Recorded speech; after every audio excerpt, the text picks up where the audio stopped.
Hello friends, आज हम बात करेंगे जन्म से होने वाली हार्ट की विकृतियों में या हार्ट के जो छेद होते हैं जन्म से, उनमें सर्जरी या बटन द्वारा या डिवाइस द्वारा बंद करने की जो पद्धति है, इसमें क्या डिफरेंसेस है, किन केसेस में बटन द्वारा किया जाता है, किन केसेस में सर्जरी द्वारा किया जाता है, क्या इसके फ़ायदे नुकसान है, इस पर एक बेसिक ओवरव्यू करेंगे। टॉपिक पर जाने से पहले जो लोग हमारे चैनल पर नए हैं उन्हें रिक्वेस्ट करूँगा कि चैनल को सब्सक्राइब करें, वीडियोस को लाइक और शेयर करें। देखिए, सर्जरी तो सिंपल है समझना कि अगर किसी के हार्ट में छेद है या कोई और विकृति है तो आपने हार्ट को खोला और जो छेद है या जो घाव है या प्रॉब्लम है उसको एक पैच लगा के या एक मेम्ब्रेन का एक जैसे कपड़ा फट जाता है तो हम उसमें एक छोटा कपड़े का टुकड़ा लगा के सिलाई कर देते हैं, लगभग वैसे ही इसमें आप एक स्किन का पैच या मेम्ब्रेन का पैच या पेरिकार्डियम का पैच या आर्टिफिशियल पैच, जो भी चीज़ से बनाया हुआ एक पैच लगाते हैं, वैसे ही कपड़े जैसा प्रिंसिपल है और चारों साइड से उसको सिलाई कर देते हैं। तो जिससे कि जो ब्लड का मिक्सिंग है, जो छेद के थ्रू एक साइड से दूसरे साइड का ब्लड मिक्स हो रहा था वो बच जाता है और ओवरऑल जो हार्ट का प्रॉब्लम्स है या हार्ट का डायलेशन है या किसी पर्टिकुलर चेम्बर में ज़्यादा ब्लड भर जाने का जो प्रॉब्लम है वो सॉर्ट आउट हो जाता है। ज़्यादातर सर्जरी के लिए माना जाता है कि हार्ट की ज़्यादातर कॉम्प्लेक्स केसेस में जहां छेद काफ़ी कॉम्प्लिकेटेड है, बटन के लिए फिजिबल नहीं है, या छेद के साथ और भी दूसरी प्रॉब्लम्स है, जैसे किसी वैल्व का प्रॉब्लम है, किसी वैल्व सिकुड़ गया है, वैल्व नैरो हो गया है या वैल्व लीकेज हो रहा है, वैल्व स्ट्रक्चरली अच्छा नहीं बना हुआ है या कोई हार्ट का चेम्बर छोटा बड़ा है, ऐसे केसेस में आपको सर्जरी को ही प्लान करना पड़ता है। ऐसे केसेस में बटन वाला क्लोजर पॉसिबल नहीं होता क्योंकि बटन से आप खाली जो छेद है उसको बंद कर सकते हैं, बाकी जो एसोसिएटेड प्रॉब्लम्स है जैसे वैल्व का प्रॉब्लम, चेम्बर साइज का प्रॉब्लम या कोई स्ट्रक्चरल चेंजेस का प्रॉब्लम, वो सब चीज़ों के लिए आप कुछ नहीं कर सकते। तो बटन क्लोजर जो है बहुत सिलेक्टेड केसेस में ही यूज़ किया जा सकता है, उसमें भी सही तरह के छेद की एनाटॉमी हो। बटन के लिए ज़रूरी होता है कि जो छेद है उसके चारों तरफ की जो मार्जिन है वो अच्छी होनी चाहिए ताकि वो बटन को पकड़ ले, क्योंकि बटन के बेसिकली बीच में एक ग्रूव होता है और चारों तरफ उसके एक रिंग होती है। वो रिंग के जो एजेस हैं वो जो छेद के एजेस से पकड़ लेते हैं उसको। अगर किसी केस में ऐसा होता है कि वो जो साइड के मार्जिन हैं या जो रिम्स हैं जो छेद के चारों तरफ की जो बाउंड्री बनाते हैं, अगर वो कच्चे हैं या किसी भी एक साइड में भी डिफिशिएंट है तो भी आप बटन वाला क्लोजर नहीं कर सकते। ये रिम चारों तरफ होनी चाहिए और अच्छी मजबूत होनी चाहिए ताकि वो डिवाइस को पकड़ ले, क्योंकि डिवाइस चारों तरफ से एक सर्कुलर स्ट्रक्चर होता है या अलग अलग शेप्स में होता है, ज़्यादातर सर्कुलर होता है। वो अगर किसी भी एक साइड से अगर उसमें अटैचमेंट नहीं हो रहा है और एक साइड की रिम कच्ची है तो डिवाइस वहाँ से सरक जाएगा और वो अपनी जगह से हिल जाएगा और उसके बाद फिर वो बहुत ज़्यादा तरह के प्रॉब्लम्स कर सकता है। तो इसलिए डिवाइस क्लोजर के लिए सबसे ज़्यादा ज़रूरी है कि जो छेद है उसकी एनाटॉमी सिंपल हो, चारों तरफ की मार्जिन अच्छी हो और छेद के अलावा कोई और प्रॉब्लम ना हो, पेशेंट को कोई और स्ट्रक्चरल चेंजेस या कोई और ऐसी चीज़ नहीं हो जिसके लिए कंपलसरी सर्जरी ज़रूरत है और सर्जरी के अलावा कोई ऑप्शन नहीं है। क्योंकि फिर वैसे केस में आप छेद को खाली डिवाइस कर दिया, बाकी चीज़ों के लिए तो फिर भी सर्जरी लगनी ही है, तो कोई मतलब नहीं निकलेगा कि आप एक चीज़ को सर्जरी करो, एक चीज़ को डिवाइस करो। जब सर्जरी कर रहे हो तो साथ ही साथ उसको भी कर लोगे। तो सर्जरी बचाने का जो डिवाइस का पर्पज़ है कि ओपन हार्ट सर्जरी ना करनी पड़े, वो सर्व नहीं होगा। डिवाइस क्लोजर का फ़ायदा ये है कि ये किसी भी एज ग्रुप में किया जा सकता है, बगैर सर्जरी किया जा सकता है और ज़्यादातर इसके रिजल्ट सर्जरी के जैसे ही अच्छे होते हैं। हाँ, लेकिन फीजिबली हर केस में नहीं होता। यानी कि अगर 100 छेद वाले केस अगर आप देखते हो तो उसमें मे बी 50 to 70% केस में वो फीजिबल होगा। 20-30% केस में या तो छेद बहुत छोटा होगा या छेद बहुत बड़ा होगा या उसके मार्जिन आड़े टेढ़ी होंगी या कोई और टेक्निकल कारण होगा जिसकी वजह से छेद को डिवाइस से बंद नहीं किया जा सकेगा। तो वैसे केस में सर्जिकल ऑप्शंस हमेशा खुले रहते हैं। सर्जरी में टेक्निकल फिजिबिलिटी कंपैरेटिवली ज़्यादा ईजियर रहती है, यानी अगर 100 तरह के छेद है तो उसमें 90 to 95% केस में आप सर्जरी तो कर ही सकोगे। डिवाइस में फिजिबिलिटी 50 to 70% जैसा रहेगा।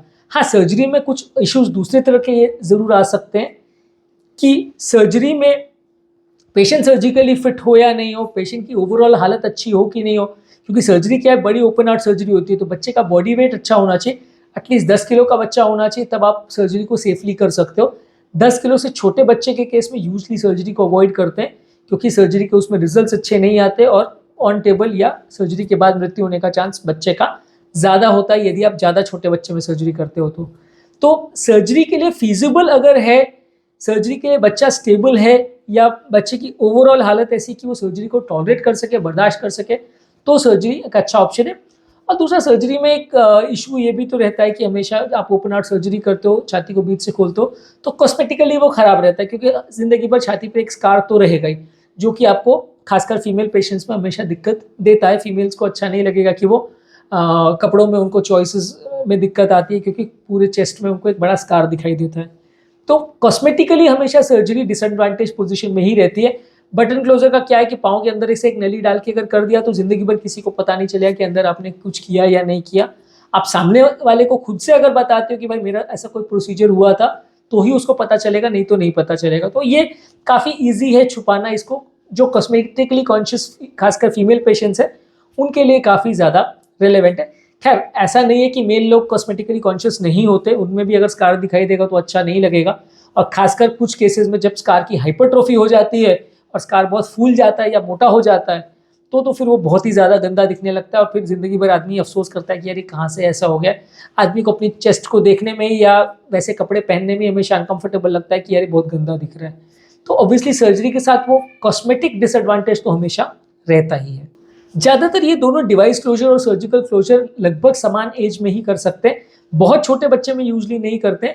डिवाइस क्लोजर के लिए कोशिश करते हैं कि बच्चा लगभग 7-8 साल 10 साल का हो जाए, अगर फीजिबल है तब तक वेट करना तो कर सकते हैं। कभी कभी ऐसा होता है कि छेद की वजह से प्रेशर्स इतने ज़्यादा वेरी करते हैं और पल्मोनरी प्रेशर्स इतने जल्दी बढ़ने लगते हैं, खासकर जो बड़े बड़े छेद जैसे VSD, PDA, AP विंडो होते हैं, तो वैसे केसेस में तो आपको जल्दी करना पड़ता है। एट्रल सेप्टल डिफेक्ट जिसमें प्रेशर उतना ज़्यादा वेरी नहीं करता और ब्लड मिक्सिंग उतना ज़्यादा नहीं होती है, उसमें कंपेरेटिवली आप ज़्यादा एज तक वेट कर सकते हैं और उसमें मान्यता चलते हैं कि 8-10 साल के बाद सर्जरी करते हैं। कई बार अगर छेद का साइज छोटा है या बहुत ज़्यादा ब्लड मिक्सिंग नहीं हो रही है तो आप यूजली वेट एंड वॉच करते हैं। बहुत छोटे छेद में तो फिर ना सर्जरी ना डिवाइस कुछ भी नहीं करते हैं, वेट एंड वॉच करते हैं। अगर कंडीशन बिगड़ती है और इको में ऐसा लगता है कि प्रॉब्लम बढ़ रही है, पेशेंट को प्रॉब्लम्स हो रही है, तो फिर आप सर्जरी को जाते हैं, नहीं तो दवा पर मेंटेन करते हैं। पेशेंट की ओवरऑल एनाटॉमी कैसी है, ओवरऑल जनरल कंडीशन कैसी है, इस पर डिपेंड करेगा कि पेशेंट का डिवाइस किया जाएगा या सर्जरी। और पेशेंट का चॉइस तो इसमें डेफिनेटली इन्वॉल्व है। पेशेंट अगर बोलेगा कि भाई मुझे डिवाइस ही करना है, सर्जरी नहीं करनी है, तो आपको बड़े डिफिकल्ट केस भी हो, डिवाइस को ही फर्स्ट चॉइस रखना पड़ेगा।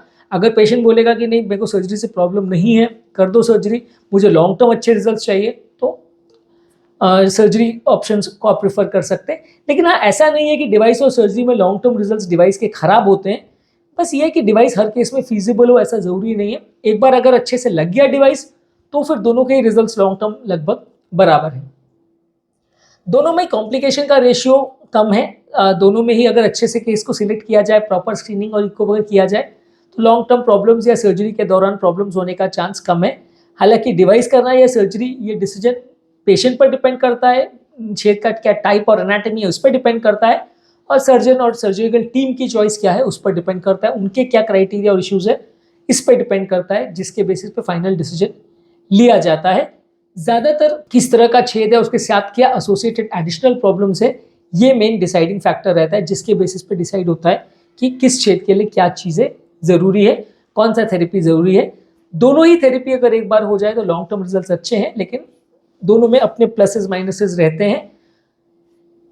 आज के टॉपिक में हमने बात करी, अगर किसी व्यक्ति को हार्ट में जन्म से छेद है या होल का प्रॉब्लम है, तो डिवाइस क्लोजर और सर्जिकल क्लोजर दोनों में क्या ऑप्शन सिलेक्ट करना चाहिए और क्यों करना चाहिए, और दोनों में क्या डिफरेंसेस हैं, उस पर एक बेसिक ओवरव्यू हमने किया। इस पर और भी बहुत सारे पॉइंट्स हैं, बहुत सारे कॉम्प्लिकेशंस और टेक्निकल फिजिबिलिटी से रिलेटेड इश्यूज है, उसको हम सेपरेट वीडियोज़ में डिस्कस करेंगे। उम्मीद करूंगा कि आज के टॉपिक में आपको कुछ नई बातें जानने को मिली होगी। जो लोग हमारे चैनल पर नए हैं उन्हें रिक्वेस्ट करूँगा कि चैनल को सब्सक्राइब करें, वीडियोज़ को लाइक और शेयर।